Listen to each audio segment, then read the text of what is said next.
Hello there, my young readers, and welcome back to the channel. And if you're new, welcome. We have put together another hour-long video, this time of Thomas and his friends. Now, if you want to see any of these stories by themselves, you can find them all in the playlist called Thomas the Train. Now, this is nothing but stories only, no discussion. So if you're ready, go ahead, get your drinks, get your snacks. Go ahead, pause this video, run to the bathroom, come on back, and we'll get started. Stay tuned.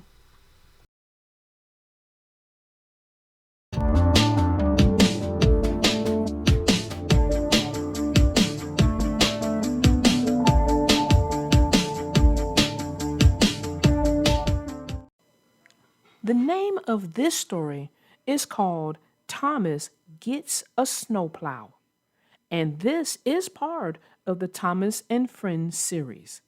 Enjoy. Early one winter morning, Thomas rolled out of his shed to check the weather. It had snowed a little each day all week. It wasn't snowing just then, but the sky was gray and threatening. "Looks like we're gonna have to get out your snowplow soon, Thomas," said his driver. Thomas was a really useful engine, but he did not like wearing a snowplow. "No," he said with a frown. "I'm fine just as I am. Besides, my branch line was clear yesterday. I don't need a snowplow. It's not even snowing."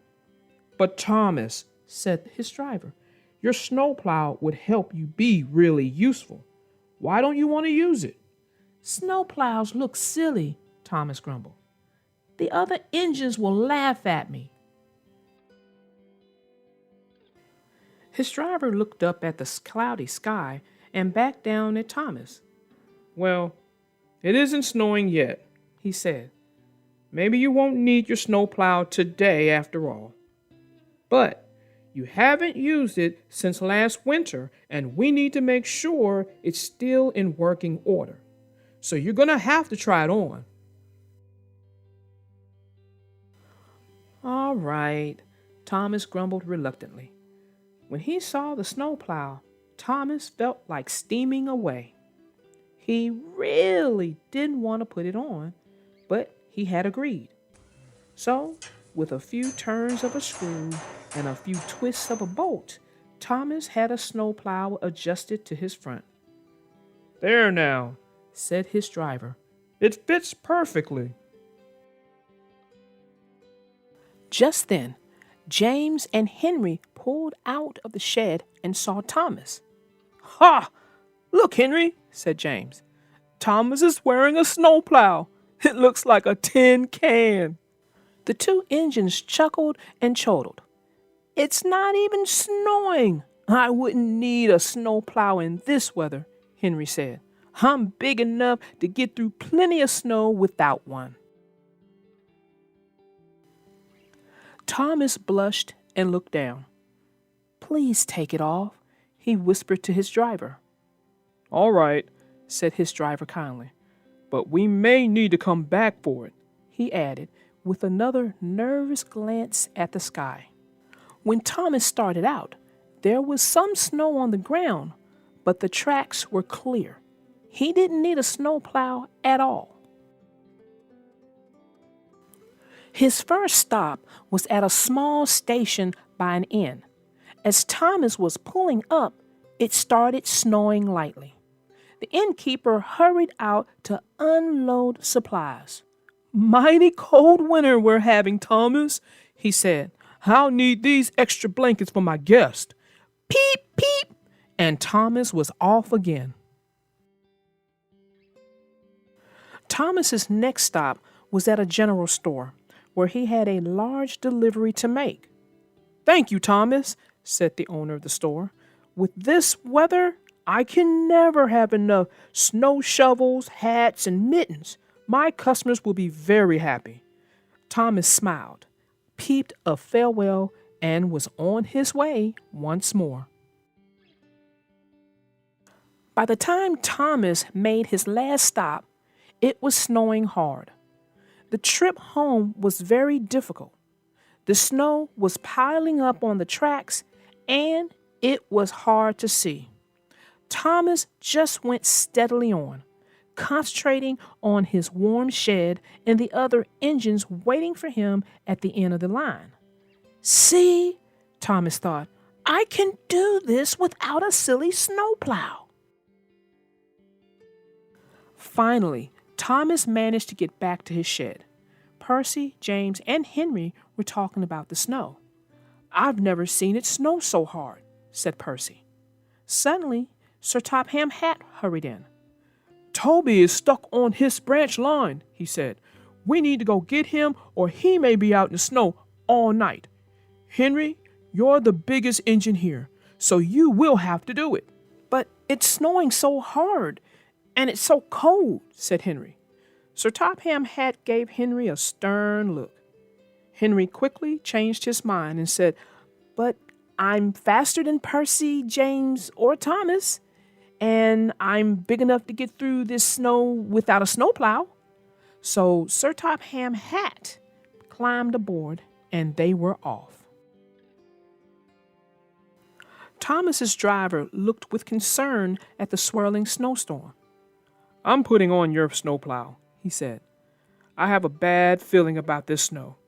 So, with a few turns of a screw and a few twists of a bolt, Thomas had his snowplow on again. Just then, the engine saw a strange sight. It was hard to tell in the thick snow, but it looked like Henry, bagging up into the yard. I couldn't make it, Henry steamed as he came closer. The track was covered in snow. I almost got stuck. I could barely bag out. Thomas thought about how the other engines had laughed at his snowplow. Then he thought about Toby having to stay out in the snow all night. Sir, with my snowplow, I can do it, Thomas said. The snow was deep along the track, but it was no problem for Thomas's snowplow. It was still hard to see, but Thomas went slowly and carefully. Soon, Thomas could tell that what looked like a mound of snow on the track ahead of him was actually Toby buried deep. Peep, peep! Toby, I'm here to help you, called Thomas. Thomas crept past Toby and switched onto the same track. He carefully backed up to Toby. His driver jumped down and hooked them together. Now pull, his driver called. Thomas pulled. He pulled as hard as he could. Slowly but surely, Toby began to move.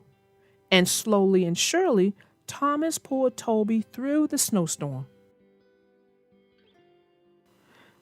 Thank you, Thomas, said Toby. I would have been out in the cold all night if it weren't for you and your snowplow. I wish a snowplow would fit over my cow catcher. Sir Topham Hatt smiled and said, Yes, Thomas, you are a really useful engine, and today you are a hero as well. Thomas beamed. For once, he was happy to be wearing his snowplow. No one could see him blushing. The name of this story is called Tale of the Brave, part of the Thomas and Friends series. Enjoy. It was a busy day at the clay pits of the island of Sodor. Thomas was there helping out. That afternoon, dark clouds filled the sky and cold rain started to fall. As Thomas rolled down some slippery tracks, the clay wall next to him began to drip and ooze. Thomas saw strange marks under the falling mud. They looked like giant footprints. Later, at Brindam Docks, Thomas told Percy about the footprints. I don't know what could have made them. They were bigger than any animal on Sodor. Do you mean they're from a monster? Percy wheezed. Don't be silly, Percy. There's no such things as monsters. Percy couldn't stop thinking about monsters. As he came to the top of a hill, he saw a strange shape in the distance. What's that? Percy puffed. I hope it's not a monster. I don't usually get mistaken for a monster, the big engine tooted, but they do call me Gator. It seems folks think I look like an alligator. Everywhere Percy went that night, he thought he saw strange creatures. Trees and haystacks became monsters. Laundry on a clothesline looked like ghosts. Percy was so scared he didn't even deliver the mail. The next day, Percy saw James. Hello, scaredy engine, James puffed. Seen any monsters lately? You can tease all you want, Percy peeped, but Thomas saw giant footprints at the pits. There might be monsters on Sodar. James was busy thinking about monsters when he turned the corner into the scrapyard and came face to face with jagged teeth and crooked claws. No! James peeped. Help! James realized it was only a pile of broken metal. Down at the docks, Percy saw Gator. I'm headed across the sea soon, Gator puffed. I wish I were as brave as you, Percy peeped. Being brave is not the same as not feeling scared, Percy. Being brave is what you do even when you feel scared. Percy decided to be brave and pull the mail trucks that night. His boiler bubbled boldly as he chugged across the countryside. Nothing scared him. Gator is right, he tooted. I can be brave. Meanwhile, Grumpy James was not as happy. He needed to haul a train full of fresh fish. As he rounded a bend, he saw a large, shadowy shape. He didn't realize it was Gator. James raced away. He was so frightened that he jumped off the rails into a pond. James had to be hoisted out of the pond by Rocky. When the other engines saw him, they had a good laugh. You were meant to deliver the fish, Henry puffed, not throw them back in the water. James didn't like these jokes one bit. He'd show everyone that Percy was the real scaredy engine, not him. That night, Percy saw something unusual, something big. This wasn't a haystack or a funny-looking engine. It groaned and flashed its big teeth in the moonlight. Percy didn't want to be brave anymore. He dropped his mail trucks and raced back to the sheds. The next day, Thomas saw James with a truck full of scrap, right where Percy had seen the monster. James, Thomas tooted, you made a monster out of scrap metal to give Percy a fright? You need to find him and apologize. The two engines split up to find Percy. Percy found Gator on his ship. I'm going far away, Percy puffed. I'll show everyone how brave I can be. Gator thought for a moment. Running away from your problems is not very brave, Percy. Thomas chugged across Sodar looking for Percy. But when he heard a distant ship blow its horn, a terrible thought flew into his funnel. Oh no, Thomas peeped. I know where Percy is going. Percy, come down, Thomas whistled. You can't leave. Gator peered over the railing of the ship. Percy's not here. Thomas could think of only one other place where Percy might go. Night was falling as Percy quietly rode through the clay pits. He stopped when he reached the warning signs. If I can find the footprints, it will prove the monster is real, he thought. Then everyone will know how brave I am. At that moment, James rode up. He started to apologize, but Percy interrupted him. I'm braver than you ever be, Percy puffed. James didn't like Percy's attitude. If you're so brave, why have you stopped at the danger signs? Then James saw something in the moonlight. It had claws and teeth. The monster! Wheeshed James. He tried to back up, but the walls began to rumble and tumble. It's a landslide, Percy peeped. Go forward, James! Percy pushed James out of the way. Mud slid down, and the monster's head started moving towards Percy. That's when Percy made a discovery. It wasn't a monster. It was some sort of rock. The next day, Thomas carried a group of scientists to the clay pits. They were amazed by what Percy had found in the mud. It's a dinosaur fossil, one scientist explained to Thomas. Fossils are what we call bones that have been in the ground for millions of years. Soon, the fossils were put on display in the town square. Sir Topham had addressed the excited crowd. Today was made possible by a very special engine. Percy is not only a really useful fossil hunter, but also one of the bravest engines on Sodar. But Percy was not there. Percy was at the docks, saying goodbye to Gator. As the ship sailed away, James rode up and apologized to Percy. Gator gave me one more piece of advice, Percy puffed. James pulled closer to hear the wise words. He said not to let you near the pond anymore. Even James thought that was a funny joke. The friends whistled with joy. The name of this story is called Thomas Milkshake Muddle, and this is part of the Thomas and Friends series.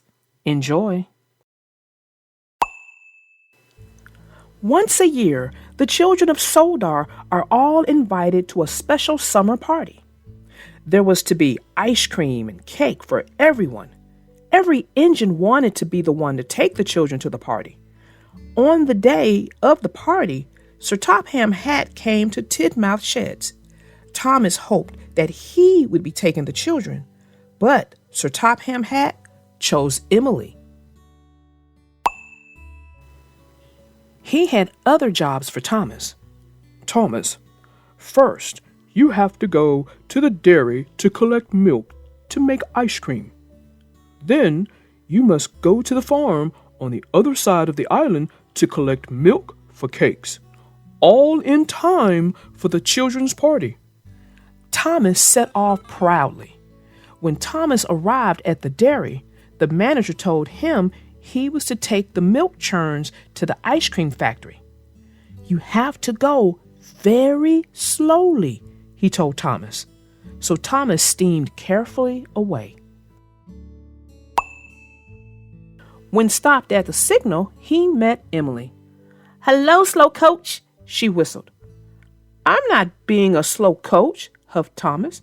I'm being reliable. If you weren't a slow coach, Emily sniffed, Sir Topham Hatt would have given you my job. I'm fast and I'm reliable. That's why I'm taking the children. Emily looked very pleased with herself. This made Thomas cross. I can be as fast as you, he huffed. I'll race you to the next signal, Emily whistled, and she steamed quickly away. Thomas whished after her as fast as his pistons would pump. As he raced along, the milk churns rattled and rocked. They biffed and bashed. And at the next signal, Thomas raced ahead of Emily. Thomas was very pleased. He steamed off for the ice cream factory. But he had completely forgotten about going slowly.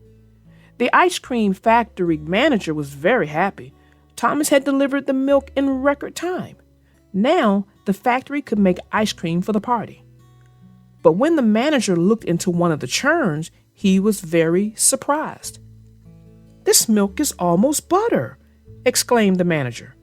The factory manager asked Thomas if the churns had rattled around. Thomas looked worried. "If you shake milk long enough, it turns to butter," he told Thomas. Thomas was very upset. The factory manager was cross. "You must go back to the dairy and get more milk. And remember to go slowly this time," he said sternly. Thomas steamed back to the dairy as fast as he could. When Thomas arrived back at the dairy, Sir Topham Hatt was there. He was very cross. "Thomas, it is nearly time for the party, and you still have not collected the butter from the other side of the island? The children will have no cakes for the party." Thomas felt terrible. Thomas trundled slowly and carefully back to the ice cream factory. He didn't feel reliable. He had let everyone down. When he finally arrived with the milk, the manager told Thomas to take the old churns back to the dairy. But suddenly, Thomas had a better idea. Thomas steamed along with the milk churns even faster than he had before. He huffed up Gordon's Hill and chuffed down the valley. He raced like a rocket, and he wheezed like the wind. The churns in Thomas's freight cars rattled and rolled. They clanked and crashed and biffed and bashed. Even the cows and sheep looked up to see what the noise was. But Thomas couldn't stop until he got to the bakery. As he arrived, he blew his whistle long and hard. "Peep, peep!" "I need butter, not milk," cried the baker. He was surprised to see the milk churns. "Look inside the churns," tooted Thomas. The baker couldn't believe his eyes. The almost butter was now butter, enough to make all the cakes for the party. Sir Topham Hatt had heard what Thomas had done. He came to see him. Thomas thought Sir Topham Hatt would be cross. He was very worried. But Sir Topham Hatt smiled. "Thomas, you have saved the children's party," he boomed. "So today, that makes you the most reliable engine on the whole of Sodar." And later, Thomas had the most important job yet, as guest of honor at the children's party. There was lots of ice cream and plenty of cakes. Everyone had a wonderful time. The children cheered for Thomas. Thomas felt very proud. Don't go anywhere. We're not done. Stick around for Toby Feels Left Out. Enjoy. It was springtime on the island of Sodar. All the engines were working hard in the sunshine. One morning, Sir Topham Hatt arrived at Titmouth Sheds. He had some exciting news. "The new Sodar Museum opens soon," he announced. "Lots of very important people will be coming to the island for the grand opening." "What's a museum?" asked Percy. "It's a place where they put old things so people can stand and look at them," huffed Gordon. "I want you all to look your best, so everyone is to have a repaint." All the engines were very pleased. Later that morning, Toby met Jane at Knapford Station. "Have you heard about the opening of the new museum?" puffed James. "We're all having a repaint. I shall look wonderful with a brand new coat of red paint." "I've not heard about that," said Toby. "Why hasn't Sir Topham Hatt told me?" "You must have been left out," chuffed James as he steamed away. That night, Toby couldn't sleep. He kept worrying about what James had said. Why hasn't Sir Topham Hatt told me about the museum? He wondered. Why have I been left out? By the next morning, Toby thought he knew the answer. He met Thomas at Abbey Station. "Have you heard about the museum?" asked Toby. "Yes," puffed Thomas excitedly. "We're all being repainted." "I'm not," puffed Toby sadly. "But I think I know why. I am a very old steam tram. Maybe Sir Topham Hatt has decided to put me inside the museum." Thomas wasn't so sure. "Why don't you ask him?" huffed Thomas helpfully. Toby looked worried. He was frightened of what Sir Topham Hatt might say. "Must go," puffed Thomas. "Really useful engines are really busy ones," and he chuffed away. Toby thought for a moment. "I'll show Sir Topham Hatt that he can't put me in a museum," said Toby. "I'll show him I'm a really useful engine." Toby arrived at Tidmouth Sheds. Sir Topham Hatt was talking to Emily. "Emily, you must go to the yard for your repaint," said Sir Topham Hatt. Emily was very happy. "Another engine must collect your flour," said Sir Topham Hatt. "I'll do it, sir," said Toby quickly. "Thank you," said Sir Topham Hatt, and before he could say anything else, Toby steamed off. He didn't want Sir Topham Hatt to tell him he was going to be put in a museum. Toby waited impatiently at the flour mill. Hurry up, he wheezed. "I must get to the docks as soon as I can." When Toby delivered the flour, he saw Sir Topham Hatt standing on the dockside. He was talking to the dock master. Sir Topham Hatt saw Toby. He wanted to speak to him, but Toby steamed off as fast as he could. Later, Toby saw Thomas again. He was pulling Annie and Clarabelle. "I'm off for my repaint," chuffed Thomas happily. "I can pull Annie and Clarabelle for you," said Toby. "Thank you, Toby," tooted Thomas. So Toby pulled Annie and Clarabelle on Thomas' branch line. And while James was getting a shiny new coat of red paint, Toby collected coal cars from the mine for James. And while Percy was having his repaint, Toby shunted freight cars full of stone in the quarry for Percy, even though it was dusty and dirty work. At last, Toby had finished. He was very tired and very dirty. Suddenly, he saw Sir Topham Hatt waiting by the track. Toby still didn't want to talk to Sir Topham Hatt. Quickly, he reversed into a siding and didn't see that a big rock had fallen on the line. "Bust my cow catchers!" he cried. Luckily, no one was hurt, but Toby's axle and his cow catchers were broken. He couldn't move. Sir Topham Hatt hurried over. "Why have you been running away from me all day?" he asked. I don't want you to put me in a museum," Toby said sadly. "Why would I do that, Toby?" asked Sir Topham Hatt. "Because a museum is full of old things, and I'm an old steam tram, and I'm not really useful anymore."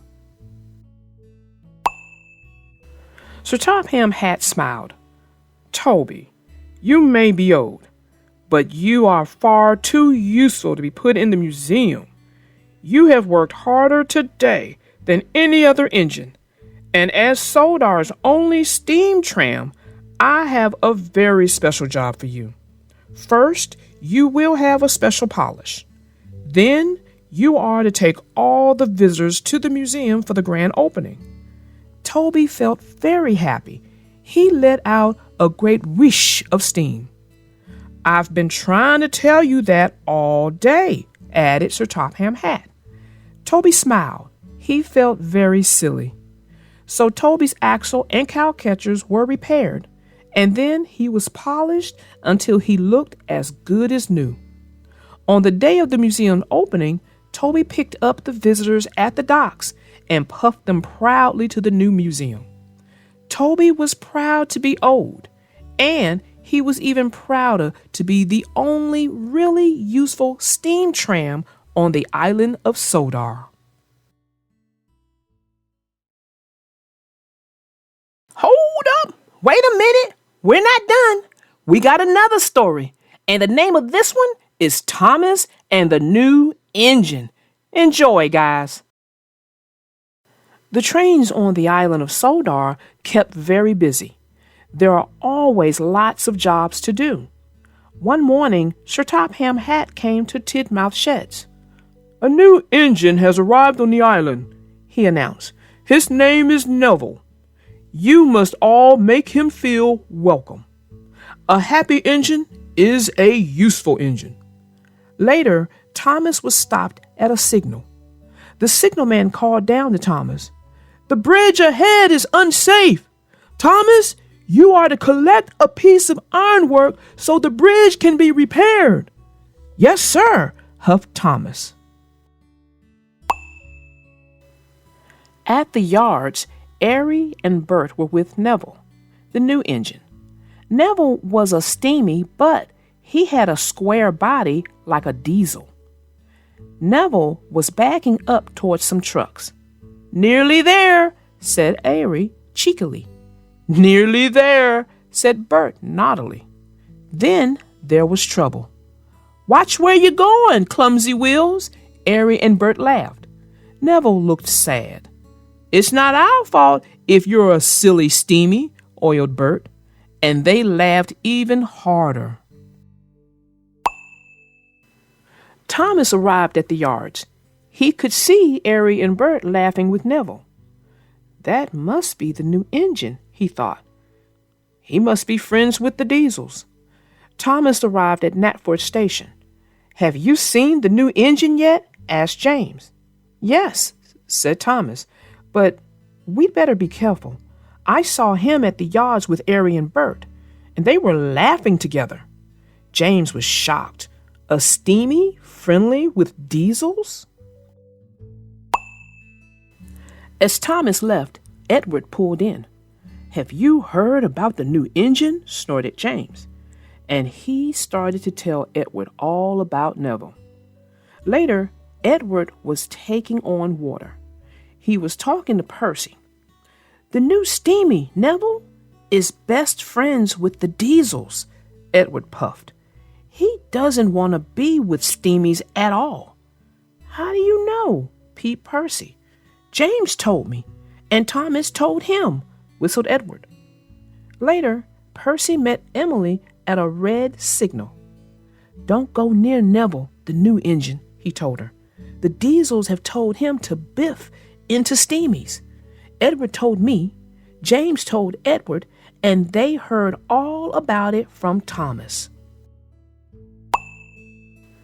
When Thomas arrived at Abbey Station, Sir Topham Hatt was there. "Thomas, you must warn all engines not to cross the bridge until it's repaired," he boomed. Thomas felt proud. It was a very useful job. Just then he heard a whistle.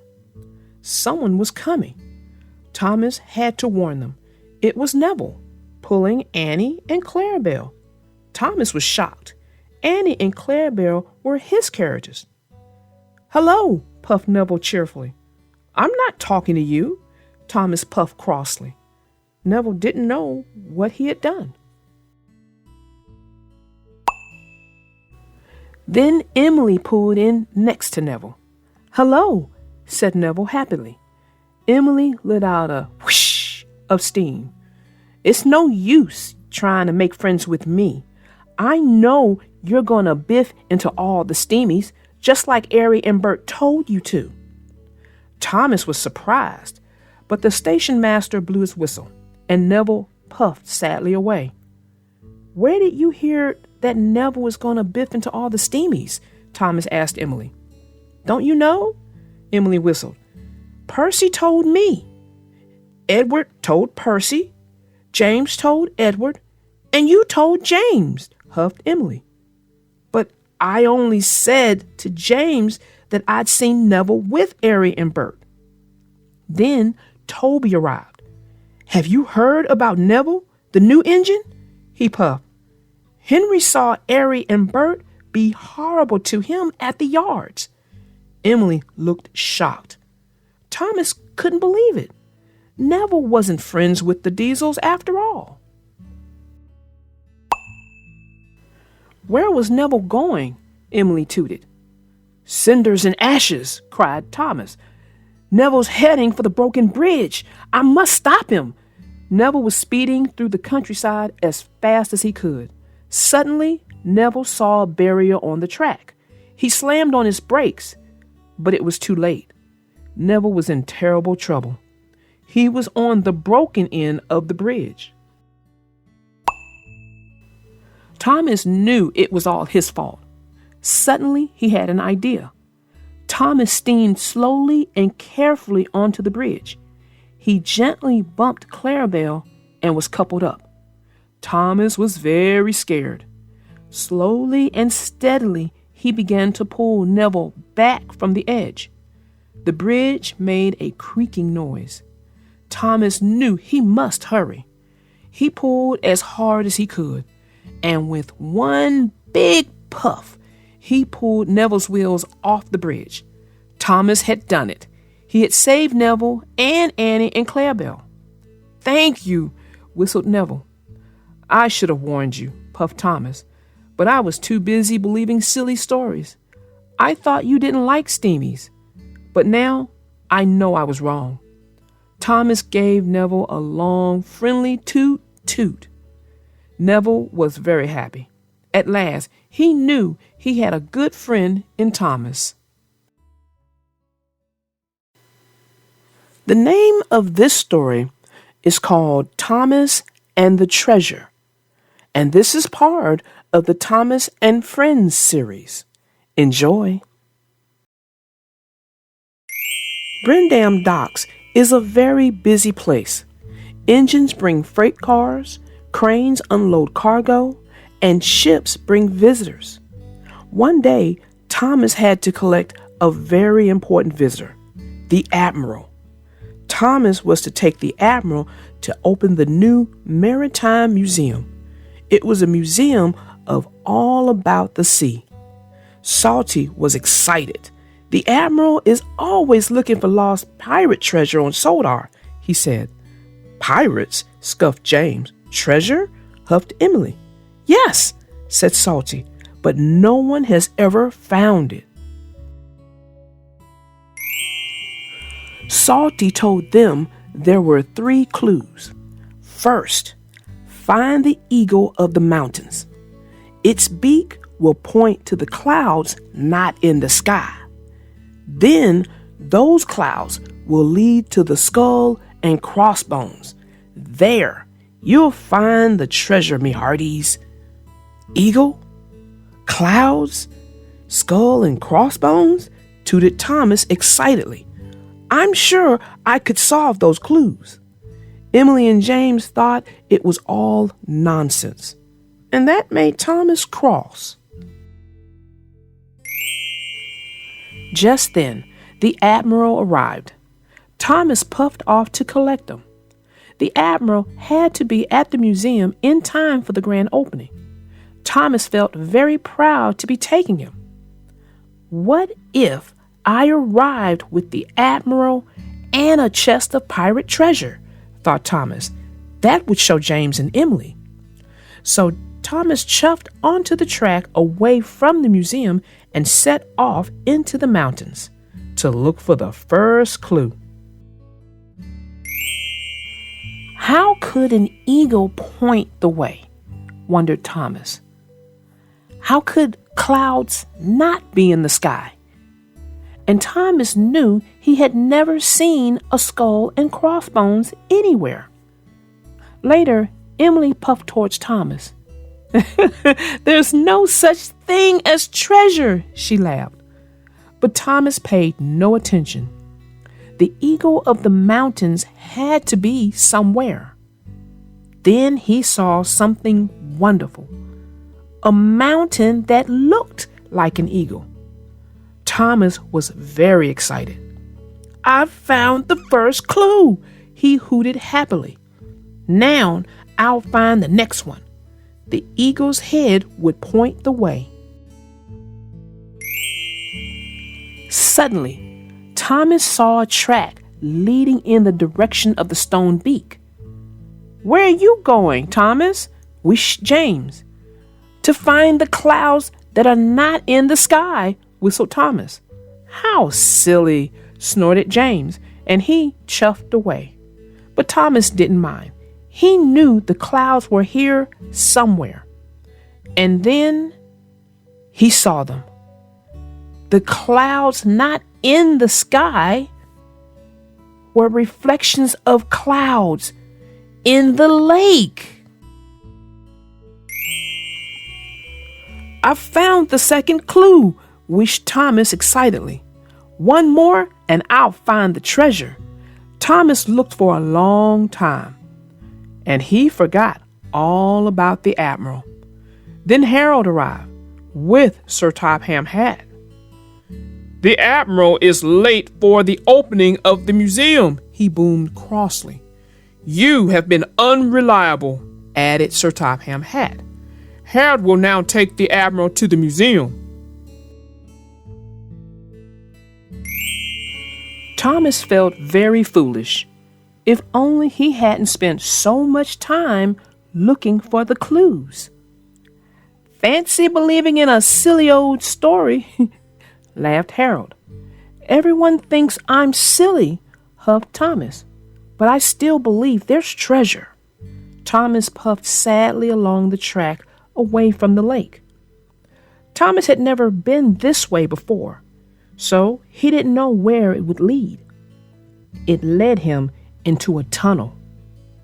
At last, Thomas came to the end of the line. He was surprised. There were all the other engines, and there was the Admiral.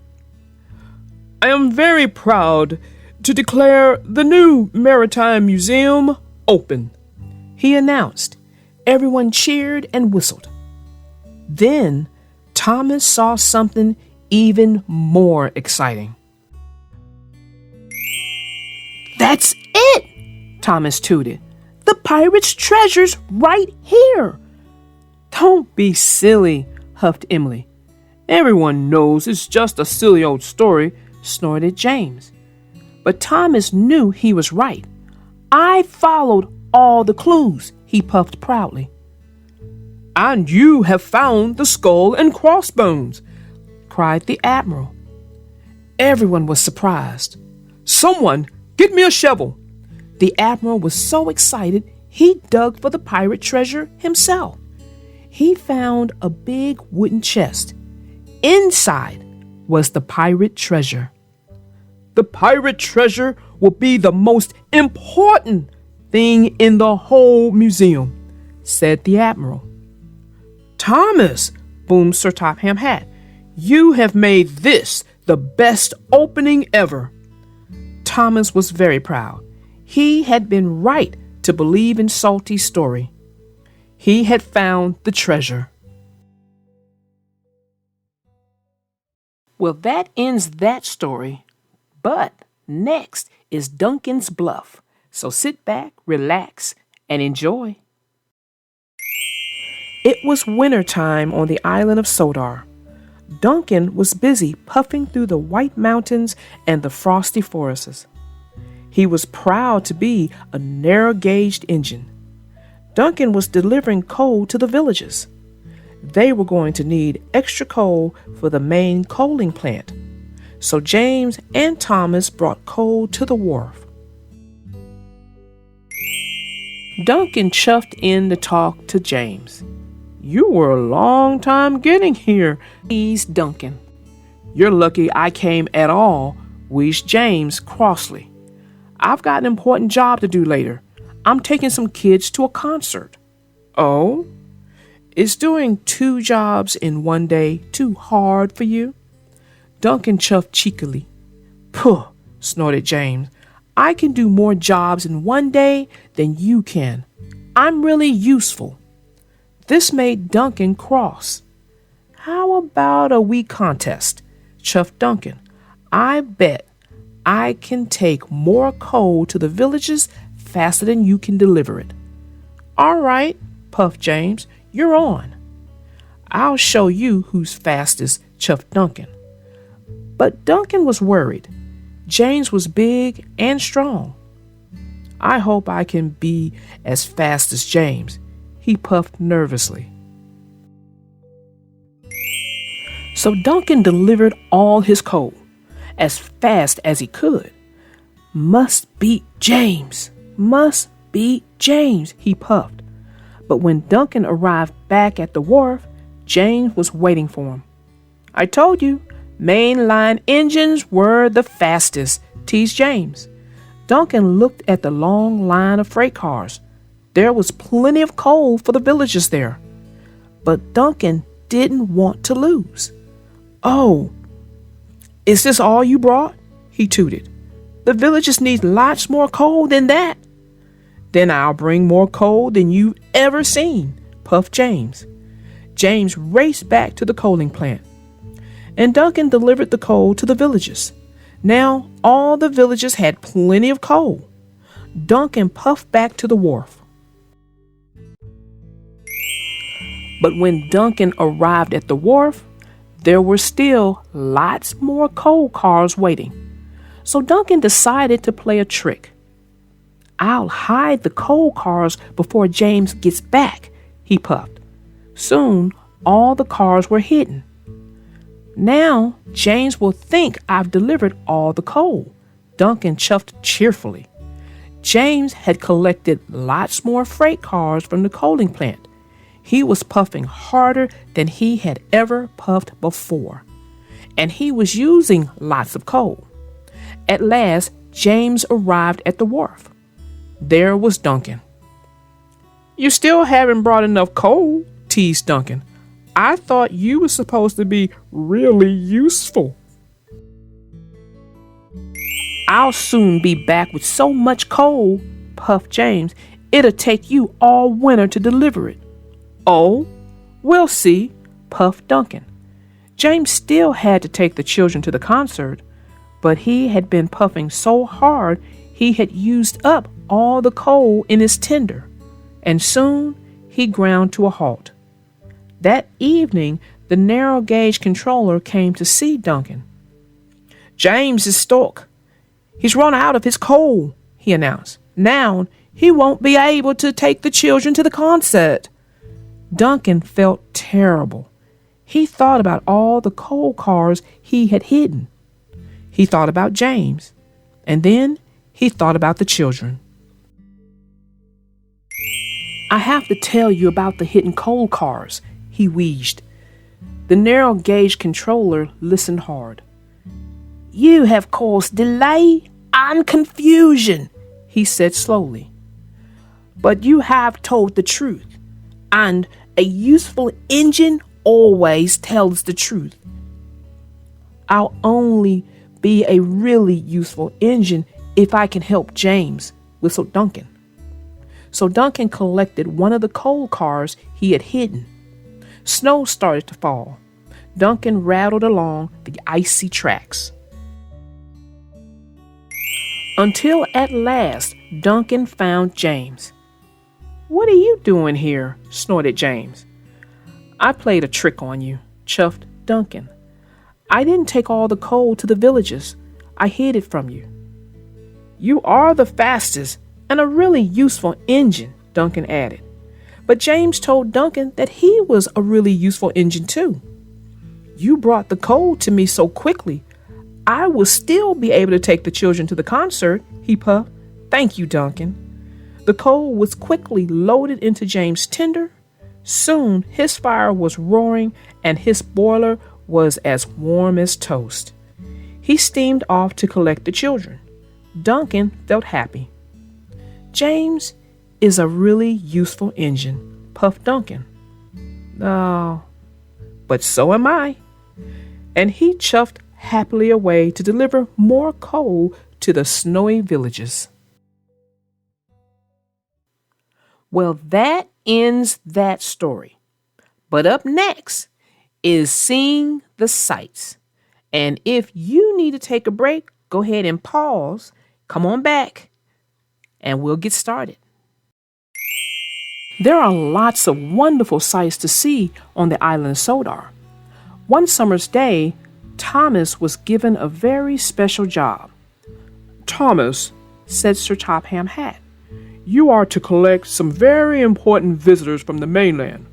They are arriving at Brendam docks. "Yes, sir," tooted Thomas happily. "I will show them all the sights of Sodar." Thomas puffed happily towards Brendam docks.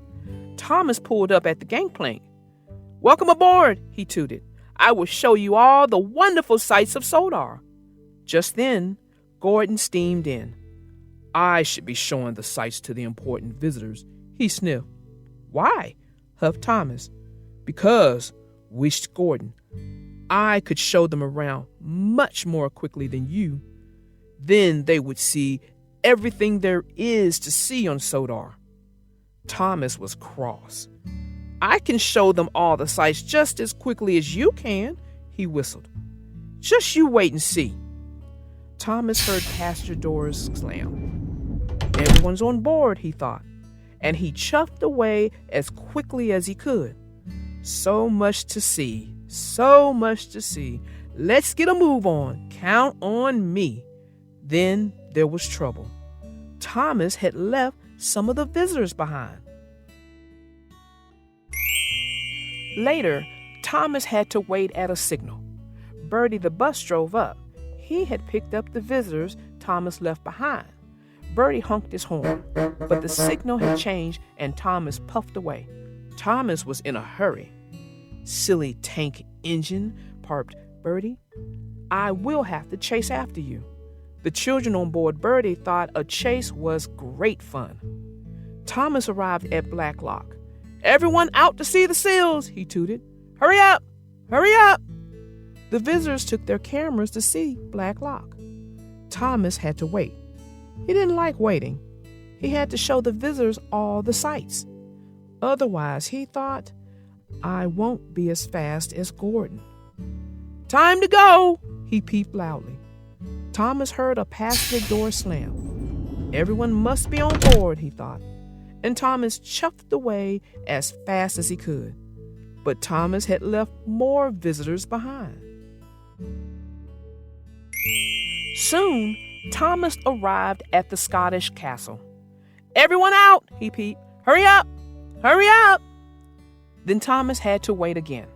He wheezed some steam, and he started to worry. "We'll never see everything if we don't hurry up," Thomas wheezed. "Everyone back on board, please." Just then, Gordon steamed in. "Flatten my funnel," sniffed Gordon.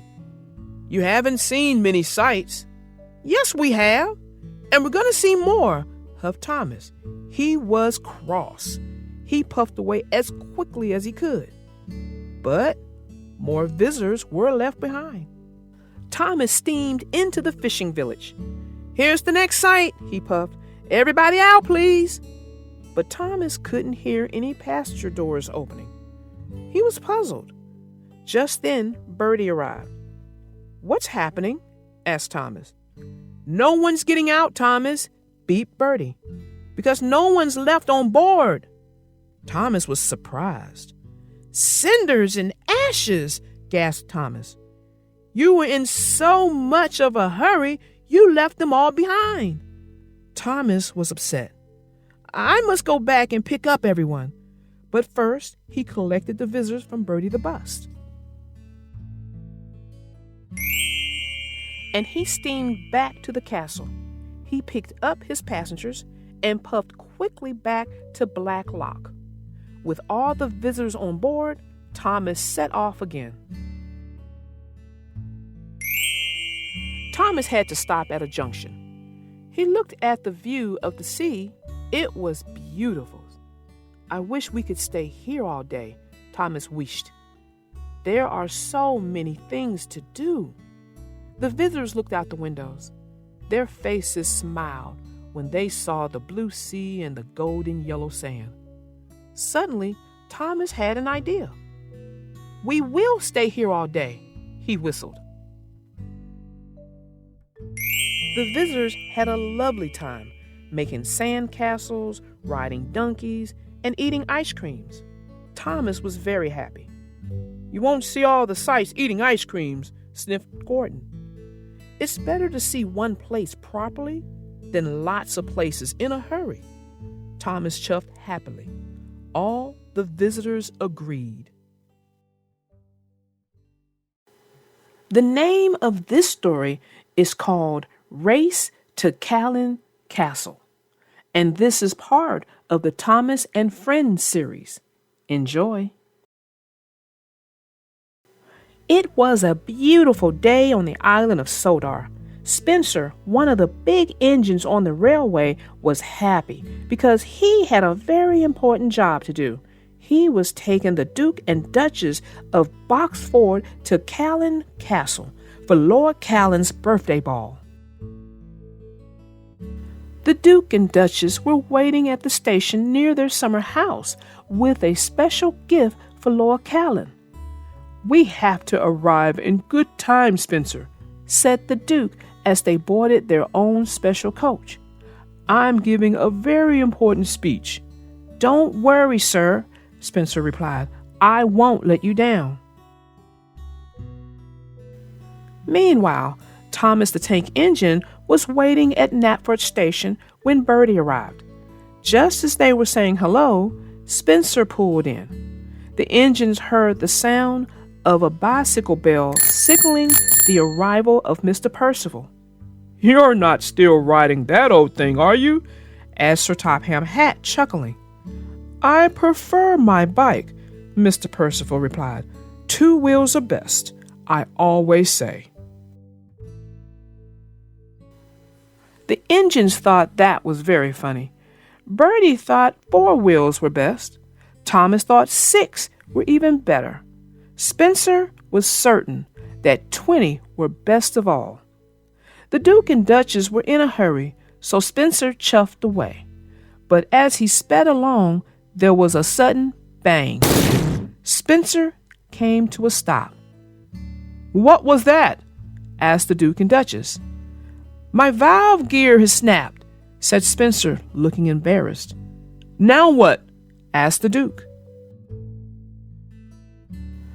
Thomas arrived minutes later. What's wrong, Spencer?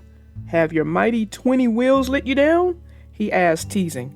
Not funny, Thomas, said Spencer. I have to get the Duke and Duchess to Callan Castle on time. I'll take them, Thomas offered. The Duke and Duchess climbed aboard Clarabelle. Off they all hurried. But as Thomas turned a bend, there was a fallen tree across the line. He screeched to a halt. This just isn't our day, is it? The Duke said. And then, who should come along but Bertie? What's up, Thomas? He asked. The Duke and Duchess must get to Callan Castle. They can't be late. Bertie offered to take them by road. The Duke and Duchess were relieved. What an adorable little bus, said the Duchess.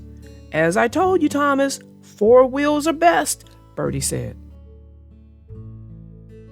Bertie drove down the road smiling. He didn't notice some sharp stones ahead. Suddenly, pop! Bertie had a flat tire. He pulled over. The Duke was upset. We're just not going to get there in time for my speech, he said. Just then, they heard the sound of a bicycle bell. What happened?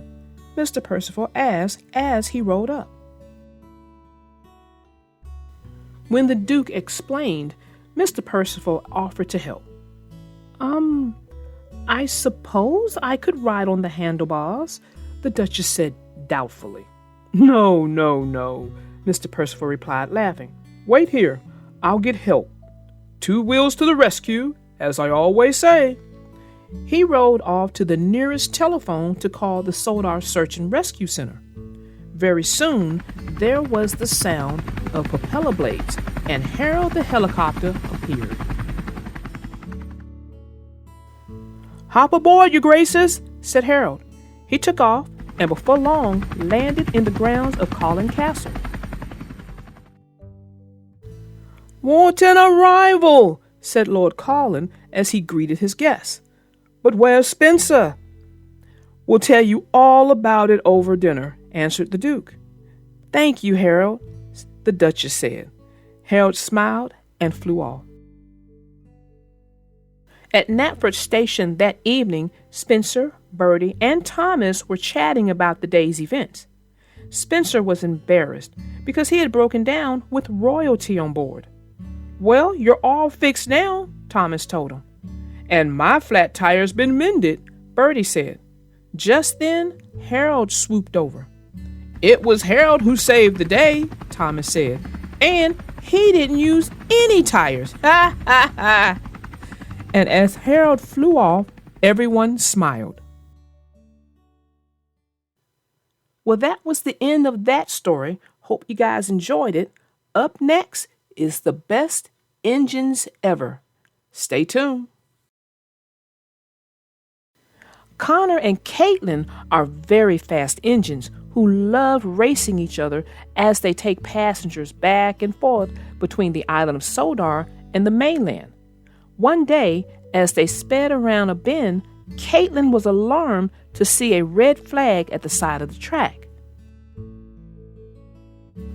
Ahead, Caitlin saw Emily blocking her path. Caitlin whistled and slammed on her brakes. Connor flew past. Emily was embarrassed. "Sorry," she said. "I've broken down. I can't move." "Nothing to be sorry about," Caitlin replied. "Everybody breaks down sometimes." Emily asked Caitlin for a push onto a siding. Caitlin didn't have buffers and couldn't shunt Emily without them, so she moved over to another track. Her passengers were getting impatient.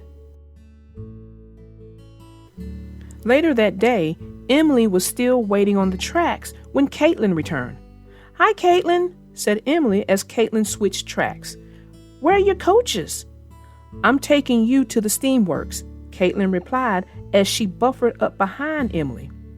"I wasn't going to leave you stranded here."